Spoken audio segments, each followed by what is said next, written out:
نحمده ونستعينه ونستغفره ونعوذ بالله من شرور انفسنا ومن سيئات اعمالنا من يهده الله فلا مضل له ومن يضلل فلا هادي له واشهد ان لا اله الا الله وحده لا شريك له واشهد ان محمدا عبده ورسوله اللهم صل على محمد وعلى ال محمد كما صليت على ابراهيم وعلى ال ابراهيم انك حميد مجيد اللهم بارك على محمد وعلى ال محمد كما باركت على ابراهيم وعلى ال ابراهيم انك حميد مجيد يا ايها الناس اتقوا ربكم الذي خلقكم من نفس واحده وخلق منها زوجها وبث منهما رجالا كثيرا ونساء واتقوا الله الذي تساءلون به والارحام ان الله كان عليكم رقيبا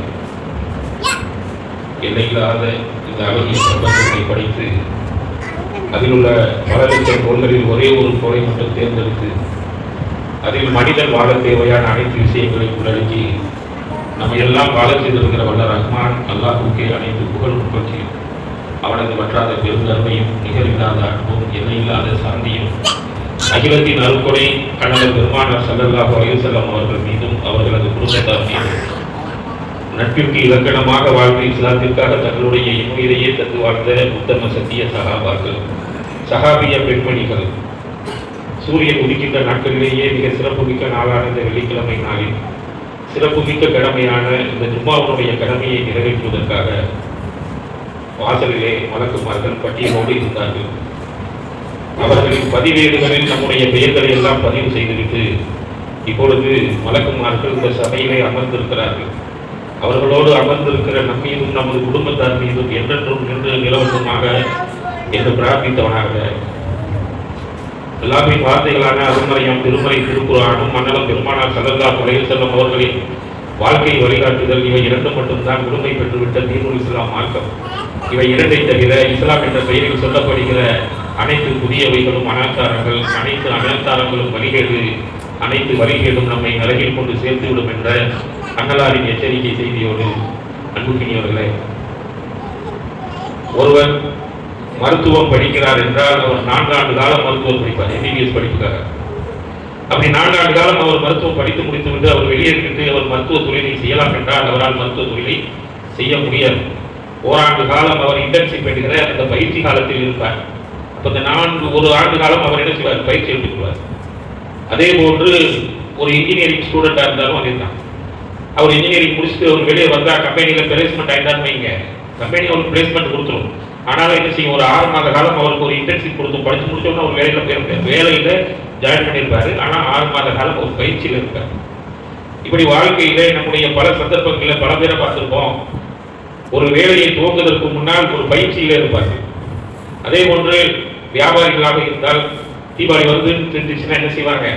season வரப்போகுது அப்படின்னா ஜவுளி கடை வச்சிருக்கிறவர் இல்லை ஸ்டேஷனரி கடை இந்த மாதிரி வச்சிருக்காருன்னா நோட்புக் சீசன் ஜூன் மாதம் ஸ்கூல் திறக்க போகுதுன்னா அவர் என்ன செய்வார்கள்?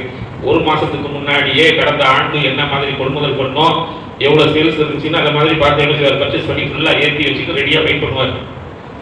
அப்போ இந்த சீசனுக்காக நம்ம முன்னேற்பாடுக்காக நம்ம என்ன செய்யறோம்? எல்லாம் தயார் பண்ணி வச்சுட்டு ரெடியாக இருக்கும். இப்போ நமக்கும் மிகப்பெரிய ஒரு அற்புதமான ஒரு நிகழ்வு நடக்கப் போகிறது, நம்மை நோக்கி வந்து கொண்டு இருக்கிறது. அதற்கு முன்னோடியாக இந்த சௌபான் மாதம் நமக்கு மிகப்பெரிய வாய்ப்பாக அமர்ந்திருக்கிறது. இந்த வாய்ப்பிலே நம்ம நல்லபடியாக ஒரு பயிற்சியை எடுத்துக்கொண்டோமானால் நமக்கு வரக்கூடிய ரமலான் மாதத்திலே ஏற்படக்கூடிய இந்த நோன்பை நம்ம என்ன செய்யலாம்? மிக எளிதில் நம்ம என்ன செய்ய முடியும்? எதிர்கொள்ள முடியும். நம்ம சர்வ தொழுகைக்கே நம்ம பாருங்களேன், அடிச்சு பிடிச்சி ஓடி வந்து இமாம் தக்பீர் கட்டணும்னா வந்து சின்னோன்னு வைங்க, அல்லாஹ் அக்பர் தக்பீர் கட்டணும்னா என்ன செய்யுங்க? பெட்ரோலை லாக் பண்ணோமா, லாக் பண்ணலையா, சார்ஜ் எடுத்தோமா, இந்த நிகழ்வுலாம் வரும். இதே நீங்க ஒரு 10 நிமிஷத்துக்கு முன்னாடி வந்து ரிலாக்ஸா சுண்ணத்து தொழுது அந்த பருவ தொழுகையினுடைய மனநிலைக்கு நம்மளை கொண்டு வந்துடும். அமைதியாக இறை தியானத்தில் அமர்ந்தோம் வைங்க, அப்பொழுது நம்ம அந்த பரலை நிறைவேற்றும் போது அதில் ஒரு ஈடுபாடும் ஒரு ஈர்ப்பும் ஒரு தன்னிலை உறுதிப்பாடும் நமக்கு கிடைக்கும். நம்ம பல பேருக்கு ரமலானின் முதல் 1 வார நோன்பை எதிர்கொள்வது மிக சிரமம், ரொம்ப கஷ்டம். ஏன்னா 11 மாத காலம் ஒரு ஃபுல் வேற மாதிரியான உணவு முறை பழக்க வழக்கங்கள். காலையில் சுகு தொழுது வீடு கலந்தோடனே வீட்டுக்கார அம்மா முதல்ல டீயை போட்டு வச்சிருக்கணும். டீயை போட்டு ஆளுக்கு ஒரு மடக்கை குடிச்சு போட்டு அவருக்கு பஜாருக்கு வந்து அப்புறம் ஒரு டீயை சாப்பிடுவார், மணிக்கு சாப்பிடுவார், 9 மணிக்கு குடிச்சிட்டு பழையபடியாக ஒரு சாப்பாடு சாப்பிட்டு இப்படி நம்ம ஒரு 11 மாத காலம் காலை உணவு, மதிய உணவு, இடையில டீ, டிஃபன், ஸ்நாக்ஸ் இந்த மாதிரி நைட்டெல்லாம் சாப்பிட்டுட்டு அப்படி கம்ப்ளீட்டாக தூர வச்சுட்டு டோட்டலாக நம்ம என்ன செய்யணும்? வேற ஒரு லைஃப் ஸ்டைலுக்கு மாற்ற வேண்டும். இந்த உணவு முறையெல்லாம் முழுசா டிபார்ட்மெண்ட் நம்ம என்ன செய்யணும் இருக்கிறோமா? அப்படி காலைல 4 மணிக்கு சகஜத்துக்கு எழுப்புனா பிரச்சனை இல்லை, பழக்கம் உள்ளவர் இல்லைன்னா என்ன செய்வோம்? வழக்கமா 5:30 மணிக்கு எழுப்பி சுகு தொழுகைக்கு பழக்கம் உள்ளவர்களாக இருந்தால் ஒரு 3-4 மணிக்கு நம்ம வீட்டால் அதோட பாவம். வீட்டுக்காரமா நமக்காக பல பேர் வீட்டில் என்ன செய்யும்? சூடா எனக்கு சாப்பாடு கொடுத்தா தான் குடிக்கணும்னு சொல்லி வீட்டுக்காரர் சொல்லிட்டாரு வைங்க. அந்த அம்மா 3 மணிக்கு எழுப்பிடும். சாதத்தை வச்சுட்டு 5 குடிச்சு ஒழிச்சுட்டு போய் சகஜத்தை முடிச்சிருவோம் அப்படின்னு சொல்லி என்ன செய்யும்? அந்த ஒற்றைப்படை தொழுகையை முடிக்கிறதுக்கு அந்த அம்மா ஓடும். நம்மள ஆசுவாசமா ஒரு 4 மணிக்கு தான் எழுப்போம். அப்படி எழுப்பினாலே இந்த தூக்க கலக்கத்தில் நம்ம என்ன செய்வோம்? பிரஸ்ல பேச வச்சா வாமிக்குவோம். சாப்பாடு முன்னாடி உட்கார்ந்தா இந்த தூக்கம் சரியாக இரவு சாப்பிட்ட சாப்பாடு செரிமானம் ஆகாதனால இருக்க வைக்கணும். அப்போ இந்த நிலையில் இருந்து நம்ம விடுவதற்கு முதல் 1 வார நோன்பை நாம் தடுமாறி அதை எதிர்கொள்வதற்கு அச்சத்தோடு இருக்கிறது பதிலாக இந்த சௌபான் மாதத்திலே நாம் என்ன செஞ்சிருக்கணும்? ஒரு சில நோன்புகள் வைக்க மிக எளிதாக ரமலானினுடைய நோன்பை மிக ஈஸியாக நம்ம என்ன செஞ்சிருவோம்? சந்திக்க நம்ம ஈஸியா போயிருவோம். அதற்கான வாய்ப்பாகத்தான் இந்த சௌபான் மாதம் நமக்கு வாய்ப்பாக கிடைக்கப்பட்டிருக்கிறது. கடைசி அந்த 29 சந்தேகத்தினுடைய நாட்கள் இருக்கிறதா ஒன்றாம் அதுல மட்டும் நம்ம நோம்பு நோக்கக்கூடாது. அதுக்கு முன்னாடி எல்லாம் நீங்க வந்து திங்கள் வியாழன் நோம்பு தோற்கலாம் 13, 14, 15 நம்மளை கடந்து சென்று விட்டது. ஆனால் மீது இருக்கக்கூடிய நாட்கள்ல நம்ம ஒரு நோம்பு நம்ம பிடிச்சி இப்படி தயாராகி கொண்டால் ரமலான் நமக்கு மிக எளிதாக இருக்கும்.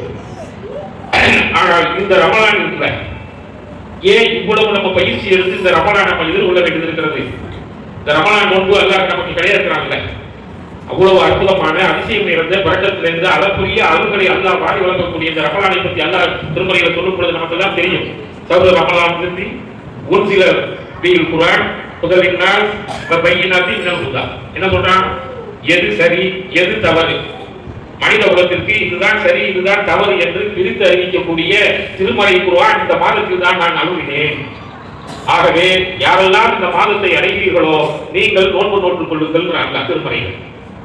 மனித குலத்தின் வழிகாட்டி திருமறை குர்ஆன் நம் கையில் எடுத்த அந்த திருமறை குர்ஆனை நம் வாழ்க்கையில் வழிகாட்டியாக வைத்துக் கொண்டால் எந்த சூழ்நிலையிலும் சலனமும் இல்லை, சந்தேகமும் இல்லை, பிரச்சனையும் இல்லை, தெளிவான ஒரு பாதை நமக்கு காட்டிக்கொண்டே இருக்கும். அப்படிப்பட்ட அந்த அருள்மறை அற்புதங்கள் நிறைந்த திருமறையை நான் இந்த மாதத்தில் தான் இறக்கிறேன் என்று அல்லாஹ் திருமறையை நமக்கு மிக தெளிவாக சொல்கிறார். ஸல்லல்லாஹு அலைஹி வஸல்லம் அவர்கள் சொல்கிறார்கள், இந்த ரமலான் மாதம் வந்துவிட்டால் சொர்க்கத்தின் வாசல்கள் இந்த 30 நாட்களும் அல்லது 29 நாட்களும் திறந்தே இருக்கும், மூடப்படாது.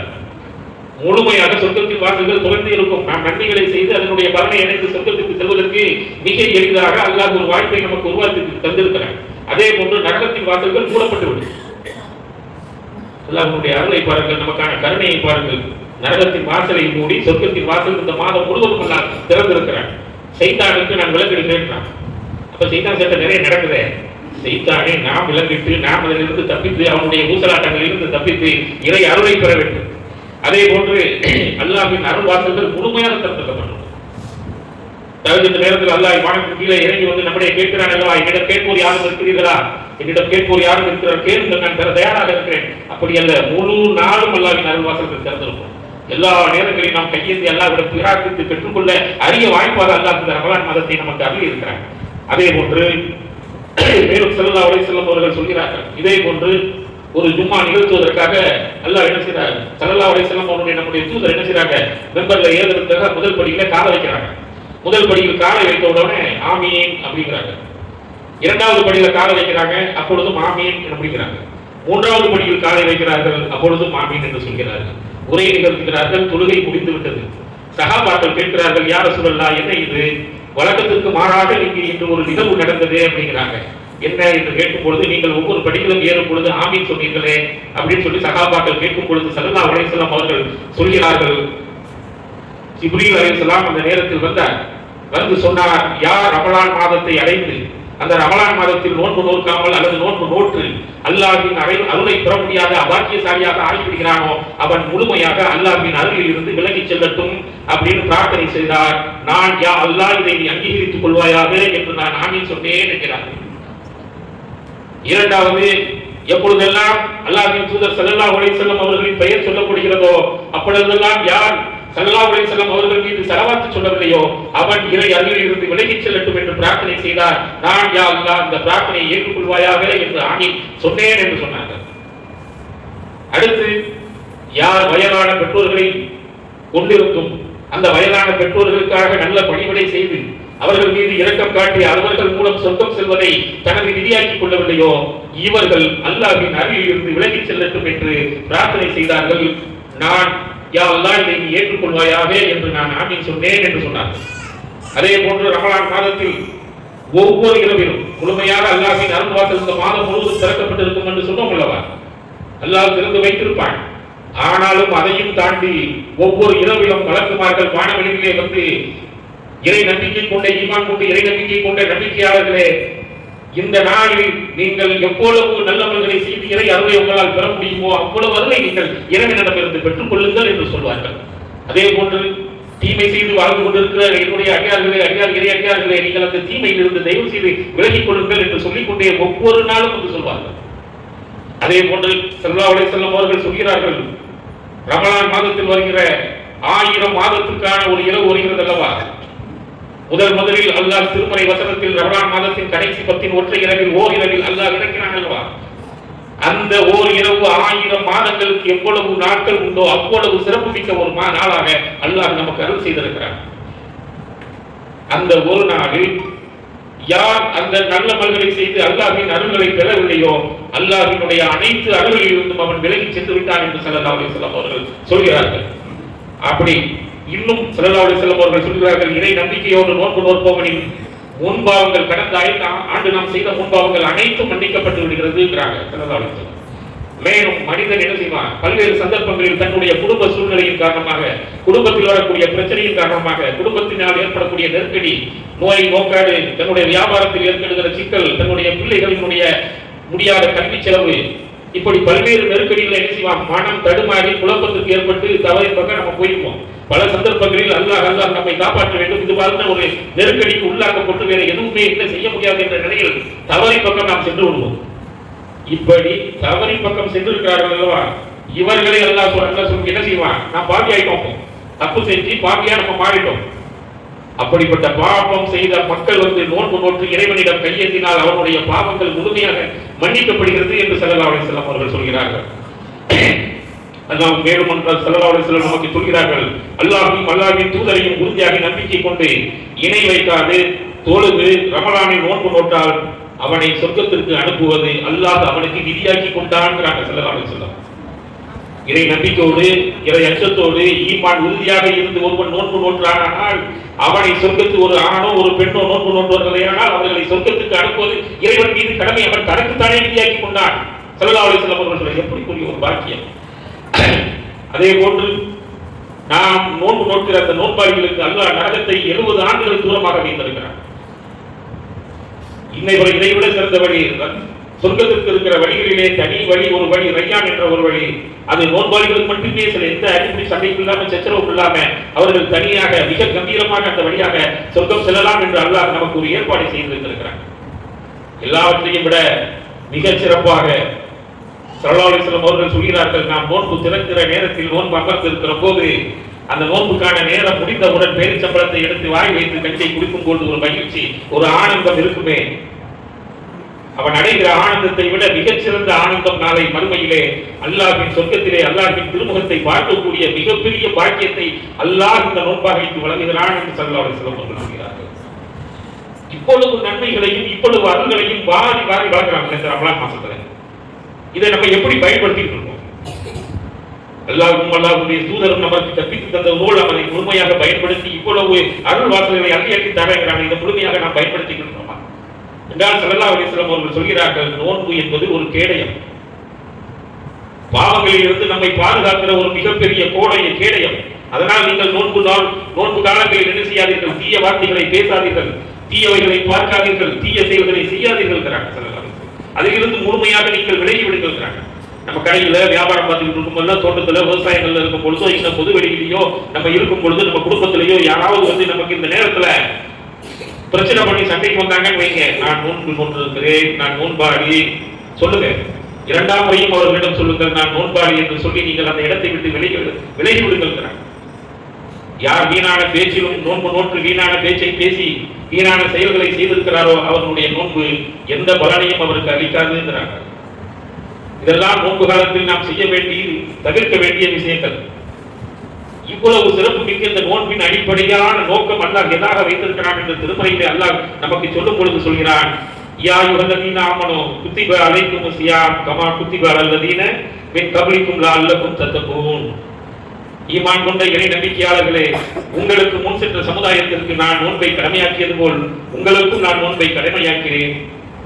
முதல் மனிதன் ஆதம் நபி அலைஹிஸ்ஸலாம் அவர்களிலிருந்து இறுதி தூதர் ஸல்லல்லாஹு அலைஹி வஸல்லம் அவர்கள் சமுதாயம் வரை அல்லாஹ் நோன்பை கடமையாக்கி இருக்கிறார். நான் ஏன் நோன்பை கடமையாக்கினேன் என்று அல்லாஹ் திருமறையிலே சொல்லிவிட்டு சொல்கிறார், உங்களுக்கு இறையச்சம் வர வேண்டும் என்பதற்காக, நமக்கு இறையச்சம் வேண்டும் வர வேண்டும் என்பதற்காகத்தான் நான் இந்த நோன்பை நான் உங்களுக்கு கடமையாக்கி இருக்கிறேன். ஆகவே அதில் நீங்கள் நோன்பு நோற்றுக் கொள்ளுங்கள். இந்த திருமறை சொல்லும் பொழுது எல்லாம் சொல்கிறான், அன்புக்குரியவர்களே, இந்த இறையச்சத்தில் நான் கிடைக்கக்கூடிய பலன் என்ன? இப்ப நம்ம பள்ளிவாசல்ல இருக்கோம்.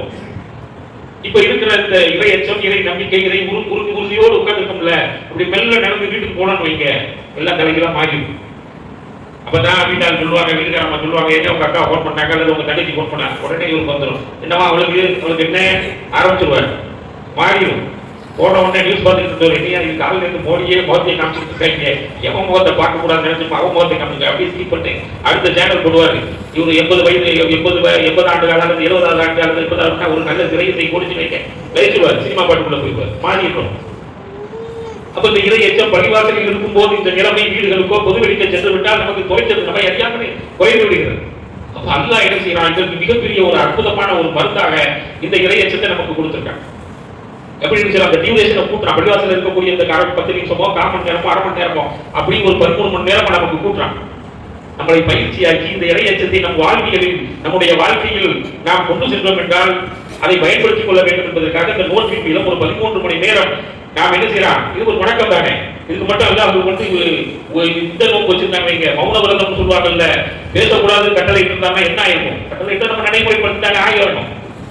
நோன்பு காலங்களில் நீங்கள் மௌனமாக இருக்க வேண்டும், பேசக்கூடாதுன்னு ஒரு கட்டளை இருந்தால், அப்ப அல்லாஹ் இந்த பயிற்சியை, இந்த இறை எச்சத்தை நம்மை அதிகப்படுத்திக் கொள்வதற்காக இந்த நோன்பை நமக்கு வழங்கியிருக்கான். அந்த கால அளவை டியூரேஷனை கூட்டுறான். நம்ம மிக எச்சரிக்கையா இருக்கும். போனோம்னா ரமலான் மாசம் கேபிள் டிவி காரங்க கூட சொல்லிடுவோம், எப்பாங்க வா இந்த மாசம் எனக்கு கேபிள் வேணாம், கட் பண்ணிடு அப்படின்னு சொல்லுவோம். கூட்ட கட்டி தூக்கி வச்சிருவோம், ஓரப்பா மூடி கிடக்கிற திருப்பதி புராண புஸ்தகத்தை கீழே இறக்கிடுவோம் இல்லையா. அப்ப நம்மளே நமக்கு ஒரு முடிவு எடுக்கிறோம், முன் முடிவு எடுக்கிறோம். சில பேருக்கு தவறான பழக்க வழக்கங்கள்ல கூட இருப்பாங்க, புகைப்பொருள்களாக இருப்பார்கள். இந்த 12 மணி நேரம் அப்படியே விட்டுட்டு அப்படியே உட்கார்ந்து இருப்பாங்க.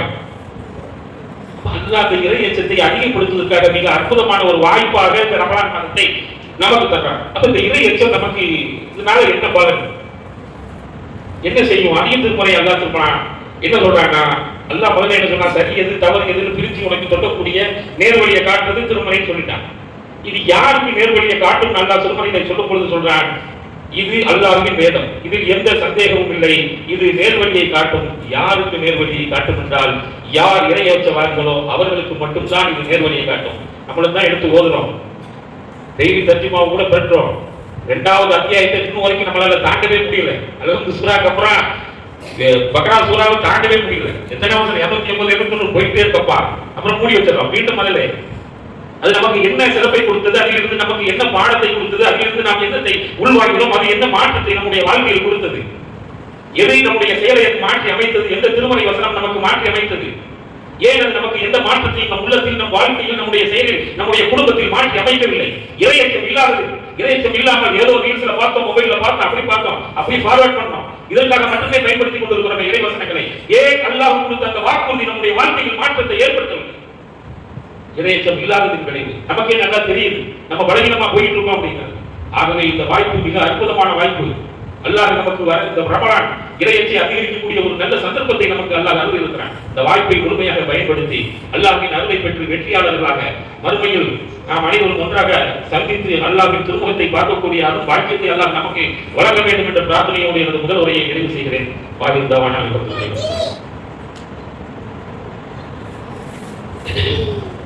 அல்லாஹ்வை போற்றி புகழ்ந்தவனாக, அல்லாஹ்வின் தூதர் ஸல்லல்லாஹு அலைஹி வஸல்லம் அவர்களுக்கு அல்லாஹ்வின் அருளை வேண்டியவனாக, அன்புக்குரியவர்களே, தேனி மாவட்டத்திலே முஸ்லிம்கள் அதிகமாக செறிவாக வாழக்கூடிய ஊர் நமது உத்தமபாளையம். அதிகமான முஸ்லிம்கள் வாழக்கூடிய சிறப்பு மிக்க ஊர். நம்முடைய முன்னோர்கள் மிகச் சிறந்த வாணிக வணிகர்களாகவும் மிகப்பெரிய வியாபாரிகளாகவும் விவசாயம் செய்யக்கூடிய மக்களாகவும் இருந்தார்கள். அதனால் அந்த மக்களுக்கு, இந்த ஊரில் உள்ள முன்னோர்களுக்கு என்ன செய்து, இந்த இந்தியாவினுடைய பல்வேறு பகுதிகளில் நடக்கக்கூடிய செய்திகள் எல்லாம் வந்து சேரக்கூடிய வாய்ப்பு கிடைத்தது. அதனால்தான் இந்த உத்தமபாளையத்தை சேர்ந்த நம்முடைய முன்னோர்கள் இந்தியாவை ஆங்கிலேய கிறிஸ்தவர்கள் ஆண்ட பொழுது அதை எதிர்த்து இந்தியா சுதந்திரம் அடைய வேண்டும் என்பதற்காக பல போர்களிலே அவர்கள், பல போராட்டங்களிலே அவர்கள் கலந்து கொண்டார்கள். நமக்கு வரலாறுகள் மூலமாக செய்திகள் வராமல் இருக்கலாம், இந்திய ஆவணங்கள் குறிப்பீடுகள் செய்யலாம் இருக்கலாம். நம்ம ஊர்ல உள்ள 75 வயதுக்கு மேற்பட்ட மக்களை கேட்டால் தெரியும் நம்ம ஊர் மக்கள் எவ்வளவு இந்த ஊருக்காக இந்த சுதந்திரத்துக்காக போராடினால் தன்னுடைய வாணிபத்தை சரியாக கவனிக்காமல் போராட்டத்தில் கலந்து கொண்டது கிடையாது. ஏழையான குடும்பத்தை பற்றி 75 வயதுக்கு மேற்பட்ட ஒரு பெரியவரிடம் கேட்டால் சொல்லுவார், வசதியாக வாழ்ந்த குடும்பம் சுதந்திரத்திற்காக விட்டுச் சென்றது. ஒத்துழையாமை இயக்கம் என்கிற ஒரு இயக்கத்தை காந்தி அழைத்த பொழுது மிக உயர்ந்த பொருளாதாரத்தில் இருந்த நமது ஊர் மக்கள் அவர்களுடைய ஆடைகளை வாங்க மறுத்து கதர் ஆடையை கொடுத்து வாழ்ந்தார்கள். சிறை சென்றிருக்கிறார்கள், ஆவணக்குறிப்பில் இல்லை, ஆனால் இருக்கிறார்கள் மக்கள். இவ்வளவு சிறப்பு மிக்கது அற்புதமான நிறைந்த ஊர். அந்த ஊருக்கு அல்லாஹ்வை மட்டும் வணங்குவதற்காக ஒரு அருள் வாய்ப்பாக இந்த பள்ளியை அல்லாஹ் நமக்கு அமைத்து கொடுத்திருக்கிறார். இந்த பள்ளிக்கு வந்தாலே ஒரு சந்தோஷம். எனக்கு பல்வேறு ஊர்களுக்கு இடையெல்லாம் போய் வந்துட்டு இருக்கோம்.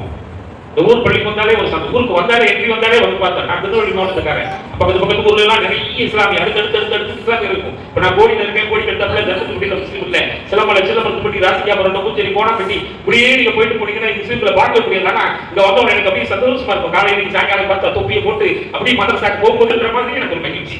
கம்பத்துல இப்படி பார்த்தா எனக்கு ஒரு பேரானந்தமா இருக்கும். நான் விளையாட்டுகள் இப்படிலாம் வெளியே வரவே இல்லை. கடை வியாபாரம், கடை வீடு இப்படியே இருந்துட்டு இவ்வளவு அற்புதமான ஊர்ல நம்ம மக்கள்கிட்ட இருக்காங்க. இவ்வளவு சிறந்த பள்ளியை எல்லாம் நமக்கு கொடுத்திருக்காங்க. பள்ளியை நிரம்பி அதிகமான மக்கள் வந்து சொல்ல முடியாத ஒரு வாய்ப்பை ஏற்பட்டிருக்கிறது.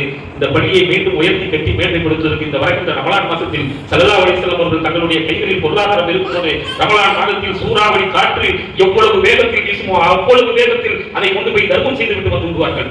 சகாபாக்களுக்கு சொன்னால் பணம் இல்லாத சகாபாக்கள் ஓடோடி சென்று கடை வீதிக்கு சென்று உழைத்து அதன் மூலம் கிடைக்கக்கூடிய பொருளாதாரத்தை கொண்டு வந்து தர்மம் செய்து விடுவார்கள். இந்த மாதம் நமக்கு அற்புதமான மாதம். இந்த மாதத்தில் நாம் இந்த பள்ளிக்காக நமக்கு தெரிந்தவர்களும் நம்மளாலும் செய்யக்கூடிய இந்த தர்மம் இந்த பள்ளியை உயர்த்தி அடுத்த தலைமுறை, எதிர்கால தலைமுறை மிக அற்புதமான தலைமுறையாக, ஏகத்துவத்தை எடுத்துச் சொல்லக்கூடிய மிகச்சிறந்த தலைமுறையாக நம்முடைய தலைமுறை, அதன் மூலம் ஆட்சி அதிகாரங்களில் போய் உட்கார்ந்து கொண்டு இந்த சமுதாயத்தை வெற்றி அடையக்கூடிய சமுதாயமாக அச்சமில்லாமல் எந்த அளவுக்கு நாம் செல்ல முடியும் என்ற ஒரு அற்புத சமுதாயத்தை இந்த ஊர், இந்த மஸ்ஜித் உருவாக்க வேண்டும். அதற்காக உங்களுடைய பங்களிப்பு தான் இந்த பள்ளிவாசல் இப்போதும் உயர்வாக இருக்கிறது. மீண்டும் உங்களுடைய அதிக பங்களிப்பை கொடுத்து இந்த ஊர் மிகச்சிறந்த ஒரு எடுத்துக்காட்டாக தமிழ் மண்ணுக்கும் உலக மண்ணுக்கும் எடுத்துக்காட்டாக இருக்க நீங்கள் முயற்சி செய்ய வேண்டும் என்று கேட்டுக்கொண்டு எனது இரண்டாவது உரையை நிறைவு செய்கிறேன்.